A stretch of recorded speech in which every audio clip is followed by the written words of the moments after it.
Well, since Mayor from Toronto gave the keynote speech, I think the example between Toronto and Melbourne was a very interesting one. So perhaps I can ask Mayor from Johannesburg, since you gave the keynote speech. No, thank you very much, Program Director. I want to begin by saying that I come from a city of Johannesburg, on the southern parts of Africa.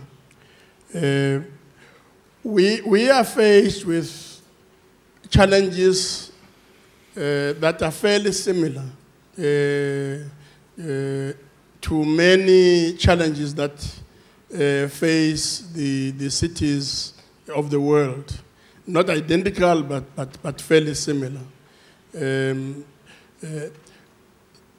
And some of these challenges include urbanization and migration,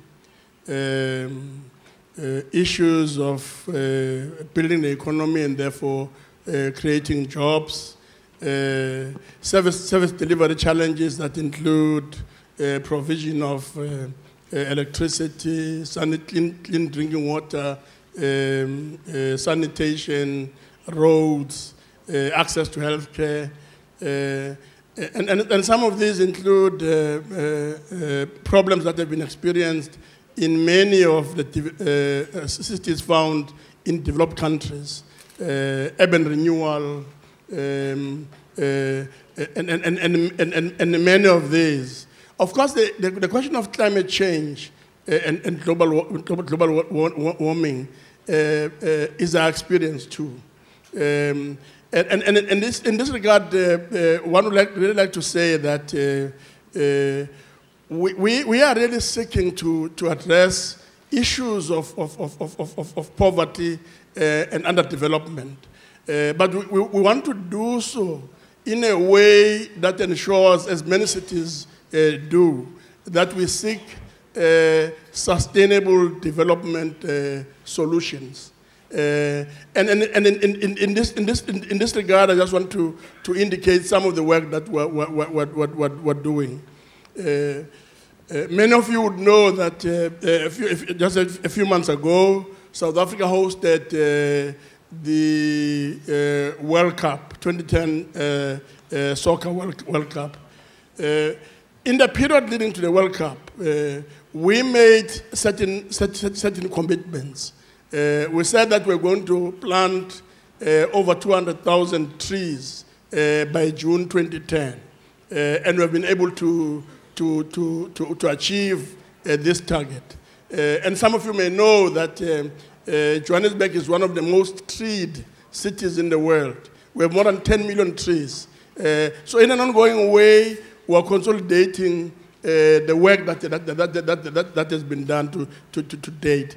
And we're focusing specifically in underdeveloped areas. And these will include places like Soweto, Orange Farm, Gippsland, Ivory Park, and so on. So insofar as the greening program is concerned, we've not just planted trees, but we're also protecting open spaces and creating parks in different parts of the city. And some of these parks are parks that we've been able to put in place over a 24-hour period. So we come to an area, ensure that overnight it is turned around, and in this way, many open spaces have now become available to ordinary residents and to people in the city. Of course, there are other things that we're doing, turning street lights into solar-powered,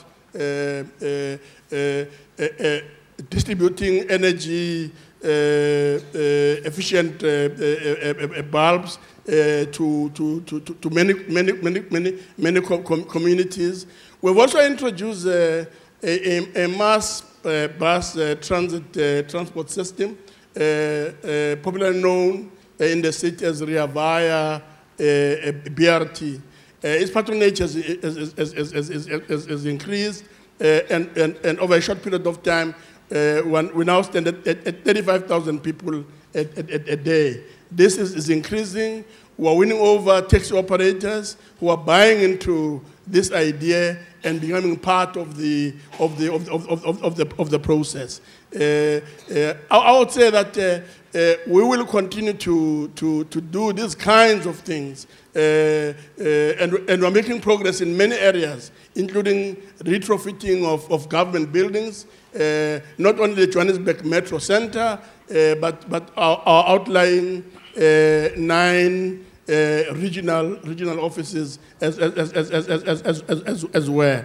So I'm saying that we are definitely making progress, and we hope that through our interaction and engagement, we want to be able to steal some good ideas from talking to yourselves.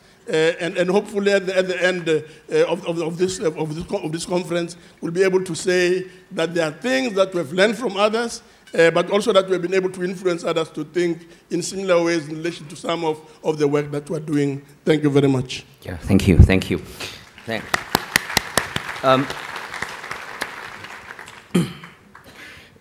Mayor Miller, as I said, I was very intrigued by the example between Toronto and Melbourne. Hong Kong is part of China. There are quite a few Chinese mayors sitting in the audience.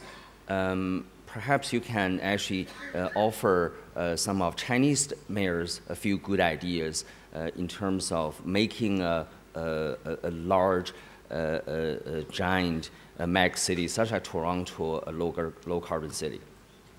Happy to do that. I'm delighted, by the way, that the Chinese mayors are here, and I understand we'll be learning from you in a few minutes, and I think that's terrific. I do have to give one concern, though, to my friend from Johannesburg. I'm from England originally. We don't mention the World Cup anymore. We're trying to forget, so... I think one of the things... I'm from America, and we don't mention it either. They don't know what it is. You've never been to a soccer game, right?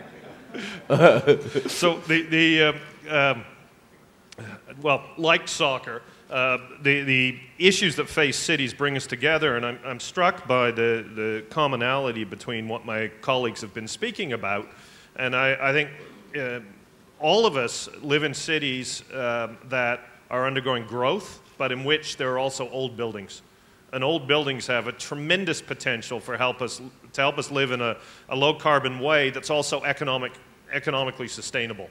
And I'll give a couple of examples. I mentioned in my introductory remarks the Better Buildings Partnership, which is a partnership with the gas company, which is private, and the city, and ultimately some financial institutions to help fund building retrofits in older buildings, predominantly commercial.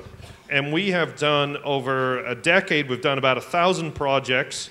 We've retrofitted about 30 million square feet and reduced 2 million tons of carbon. And we've also created nearly 17,000 jobs. And all of those buildings have lower operating costs permanently.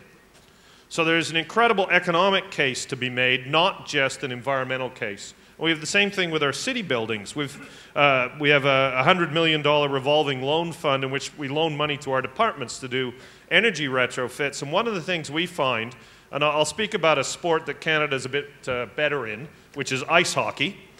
We are the best. And it's very popular and important for our young people, the ice hockey rinks. And we use our energy retrofit money to do retrofits in all the hockey rinks. It significantly lowers our operating costs, significantly lowers our greenhouse gas emissions, but also allows us at the same time to produce hockey rinks that are better for the children to play in. So we're really using our money 3 separate ways, but it starts from the environmental idea that we're looking for sustainability. And we get sustainability environmentally, we get it economically, we create jobs, and we produce better buildings, all with the same money.